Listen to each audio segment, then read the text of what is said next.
నమస్తే, welcome to editor analysis. Kodali Nani చాలా రోజుల తర్వాత మీడియా ముందుకు వచ్చేసారండి. వచ్చి రావడంతోనే కూటమి ప్రభుత్వంపై గతంలోలాగే ఘాటు విమర్శలు, అంటే కొద్దిగా డోస్ పెంచలేదు, ఇప్పుడే మొదలైంది కాబట్టి ఇంజిన్ కొద్దిగా స్లోగా వెళ్తున్నది. మరి ప్రభుత్వం 2 రోజులుగా సొల్లు కబుర్లు మాత్రమే చెబుతుందని ఆయన మళ్ళీ మొదలు పెట్టేశారు. అభివృద్ధి పనులు అస్సలు కనిపించడం లేదని ఆరోపించేశారు కూడా. సీఎం చంద్రబాబుపై తీవ్ర వ్యాఖ్యలు కొడాలి నాని గారు. మంత్రి నారా లోకేష్ను కూడా ఆయన మళ్ళీ టార్గెట్ చేయడం. ప్రధాని నరేంద్ర మోడీ కనిపిస్తే వంగి వంగి దండాలు పెడుతున్నారంటూ ఆయన మాట్లాడిన మాటలు ఇప్పుడు సోషల్ మీడియాలో వైరల్ అవుతున్నాయి. సోషల్ మీడియాలో కొడాలి కామెంట్స్ వెనుకున్న ఆంతర్యం ఏంటి? మరి తీవ్రంగా తెలుగుదేశం పార్టీలు, జనసేన నాయకులు కూడా స్పందిస్తున్నారు. ఇప్పుడు ఒక ప్రధానమంత్రి వయసులో పెద్దవాడు, వయసులో కాకపోయినా హోదాలో పెద్దవాడండి. ఆయనకు వంగి దండం పెట్టకుండా ఎలా దండం పెడతారు? అసలు జనరల్గా ఎవరైనా సరే నమస్కారం అనేసరికి ఇలా వంగి పెడతారు. మరి ఆయన ఎందుకు ఆ రకమైన ఫీట్లు చేసాడో మరి తెలియట్లేదు, కానీ వంగి వంగే దండం పెడతారు. కొంతమంది అయితే కాలు పట్టుకుంటారు. సీఎం కాలు పట్టుకున్న జగన్మోహన్ రెడ్డి గారికి వంగి దండం పెట్టకపోతే ఎవరన్నా లేకపోతే ఇలాగ దండం పెడతారా? లేకపోతే కుర్చీకి దండం పెడతారా? ఏమైనా స్టూల్ వేసుకుంటే ఎక్కి దండం పెడతారా? లేకపోతే ఏమైనా ల్యాడర్ మీదకి ఎక్కి దండం పెడతారా? ఎవరన్నా దండం పెట్టేది ఇలాగే పెడతారు. గౌరవం అది, అందులో ఏం తప్పేం లేదే. మరి ఈయన ఎందుకు మళ్ళీ దీన్ని పెద్ద వేరే రకంగా ఎందుకు డైవర్ట్ చేస్తున్నాడో ఆయనకే తెలియాలి. వీళ్ళు ఊరుకుంటారో వీళ్ళు ఉండట్లేదు, మళ్ళీ తరిమి కొడుతున్నారు. మరి రాజకీయాల్లో సంస్కారం ఉండాలని టీడీపీ నేతలు స్టార్ట్ చేశారు. గతంలో కూడా కొడాలి నాని ఇలాంటి వ్యాఖ్యలతోనే రోజు వార్తల్లో నిలిచేవారు. చంద్రబాబు, లోకేష్లపై వ్యక్తిగత విమర్శలు చేయడం, పవన్ కళ్యాణ్ కూడా వదలకపోవడం, అధికారంలో ఉన్నప్పుడు తీవ్ర పదజాలాన్ని ఉపయోగించడం, ఇవన్నీ కూడా చూసాం. మరి ఇప్పుడు విపక్షంలో ఉన్న అదే భాష కొన్నాళ్ళు సైలెంట్ మోడ్లో ఉంటే మళ్ళీ మొదలు పెట్టేశాను. ప్రజా సమస్యల కంటే వ్యక్తిగత విమర్శలకే ప్రాధాన్యం ఎందుకు ఇస్తున్నారు రాజకీయ నాయకులు? మరి రాజకీయ విమర్శలకు ఒక హద్దు ఉండాలి ఎవరికైనప్పటికీ కూడా. ప్రజలు ఇప్పుడు బాధ్యతాయుతమైన రాజకీయాలను కోరుకుంటున్నారండి, అది ఎవరిచ్చినప్పటికీ కూడా.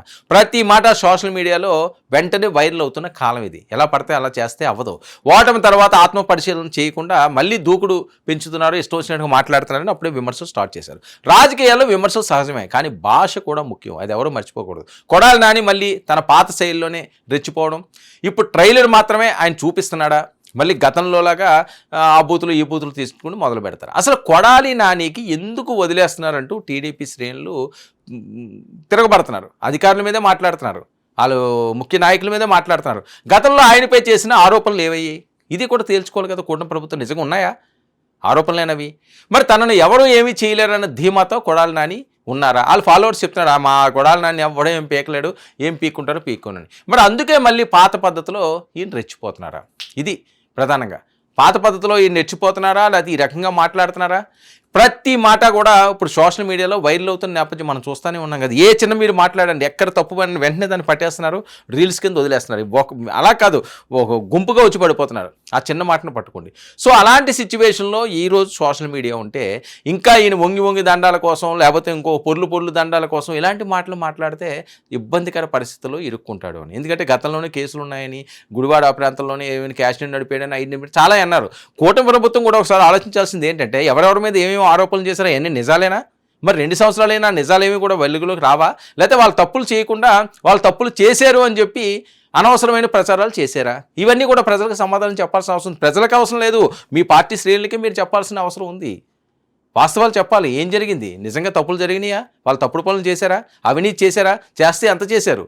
ఆ డబ్బు అంతా ఎక్కడ పెట్టారు? ఇందులో ఎవరెవరు భాగస్వాములుగా ఉన్నారు? వాళ్ళ లెక్కలేవి? ఆ కేసులేవి? ఆ అరెస్టులేవి? ఇది కదా వాళ్ళు అడుగుతున్నారు.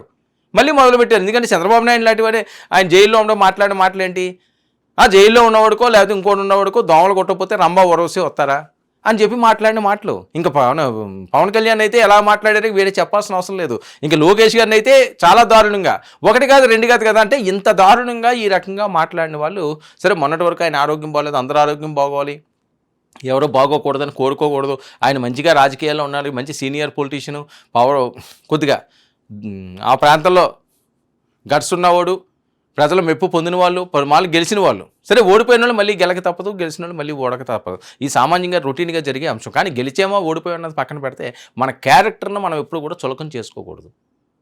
మన మాట తీరుని అదుపులో పెట్టుకోవాలి.